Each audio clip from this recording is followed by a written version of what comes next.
Here are a few books that I've been reading lately in the order that I've read them, and let's go through them.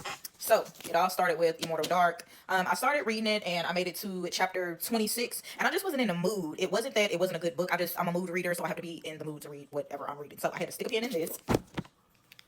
So then I kept seeing why fish don't exist up and down my For You page when I was scrolling through TikTok. So I was like, okay, let me read this and, kind of see where this sends me. And then I'll go back to Immortal Dark. So I read this, and in the beginning of the book, I'm like, okay.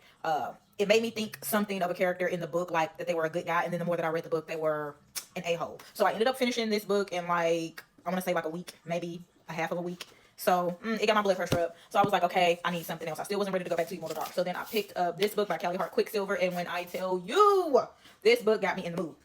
I finished this book pretty quickly. As you can see, it's a thick one.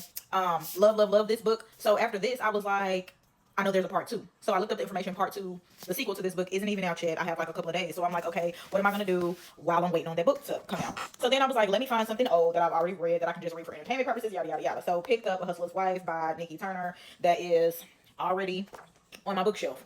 Finished this book in 2 days. So now it's like I'm back at square one. I could read the sequel to A Hustler's Wife for entertainment purposes while I wait for the sequel of Quicksilver to come out.